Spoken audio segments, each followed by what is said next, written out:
every single paper talking about Russell Brand, and I saw the Dispatch's report yesterday. For those just waking up... You watched the whole thing? I have seen the whole thing, and I have to say, it's like all of these situations, we all rush in to judge. Of course. And the reality is, whether you like him, you don't like him, whether you share his views or not, it is totally irrelevant. The facts need to come out, and we need to be balanced. Well Russell said. is very, very clear that he has said every relationship he's had has been consensual. He's admitted to being very promiscuous, and the clips that they used in the Dispatches programme all talk about him, basically showing him talking about sex and so on and so forth, and they've cut those with various victims, alleged victims, saying what they say in response. Very detailed investigation by the Sunday Times. I would thoroughly recommend people go out and buy a copy and read it. And allegedly years in the making. Exactly. And they talked about in the Dispatches programme, they said there was at least a year where they've been working on it. And I know the Times are incredibly thorough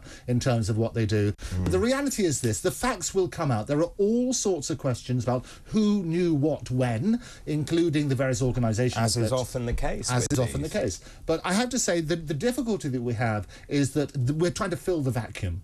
And it's no good speculating at this stage. There has to be a process, and everybody in this country and around the world should be innocent until proven guilty. I agree. And there are no charges yet made, and when charges are brought, then rules and regulations start changing and so on and so forth. So and that's a really important point, because the Metropolitan Police have said we are aware of media reporting of a series of allegations of sexual assault. At this time, we have not received any reports in relation to this. If anyone believes they have been the victim of a sexual assault, no matter how long ago it happened, we would encourage them to go to the police. Absolutely, and that's the right procedure, and then there are protections in place to make sure it's a fair trial and that media reporting doesn't prejudice that trial.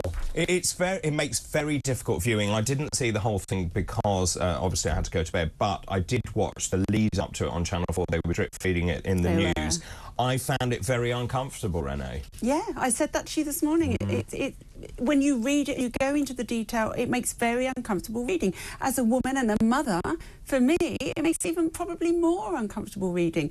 But at the same time, there are accusations from anonymous women. We need the truth to be out in a court of law if there is enough evidence for that to happen. And you're absolutely right. And the accusations are horrendous, and horrendous for victims if they are victims, but also horrendous if you're falsely accused. And I think you need to look at those sort of things, and I think we need to respect both sides and follow the process. And it was interesting, wasn't it? Russell Brand very much on the front foot here. He responded on his video message. He's watched by, what, 11 million people? 11.2 million he's got. That particular video, and that's how I first heard about it, early in the morning. He posted it actually about 11:21 at night, I think, on the Friday. So I saw that straight away.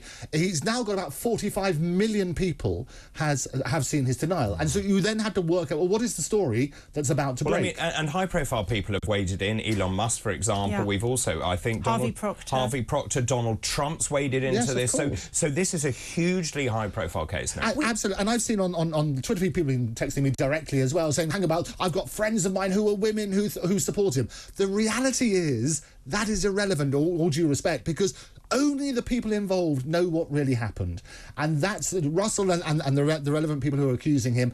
They're the people we need to look at. And the nicest person in the world can do terrible things. The most horrible person in the world can do nice things. Well, indeed. And Renee, you sent me a message from one of those women who said they had a consensual relationship with Russell Brand.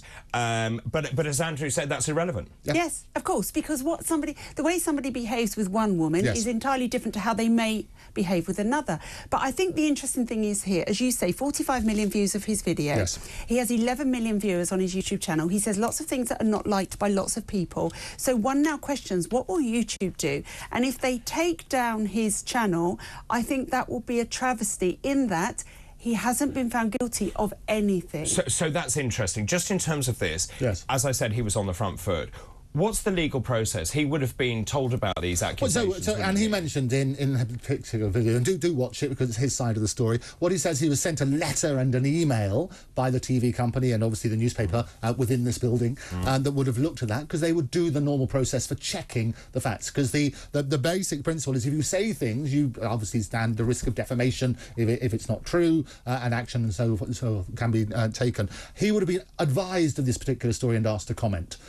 So he then basically took his own huge platform, 11.2 million people, and gave his But side. he would have sought legal advice. Oh, he may well have done, but he certainly should have done. No, he has. It says in there that lawyers were approached, or lawyers were appointed, there were discussions. Initially, the lawyers said they couldn't possibly answer the litany of accusations, and then they came back with his denial. It would be the normal process, in the same way as media outlets very rightly would talk to all their lawyers on their side as well. And I think there is a process that happens. What we don't know are all the facts, and people, the difficulty is this, is that Russell is a very controversial character. The reason he's got such a huge audience, P.T. Barnum said, if you want to draw a crowd, start a fight. And he touches on big pharma issues, he touches on all sorts of things, which is why he's got this huge audience. And this is why people think they're trying to take him down. The reality is, get rid of those theories, and basically we need to look at the facts, let that come out in the usual process, but make sure that we always reiterate innocent till proven guilty. So it's interesting, many people have said, well, why didn't these women go to the police? But I have total empathy with them. If these allegations are true, maybe they couldn't come to terms with it. Maybe they've buried their heads in the sand. Maybe they see him at the height of his fame then, and they've heard about this, they've been contacted, and they think, well, I need closure. And again, so I can see it from both sides. And again, and it's right to look at it from both sides.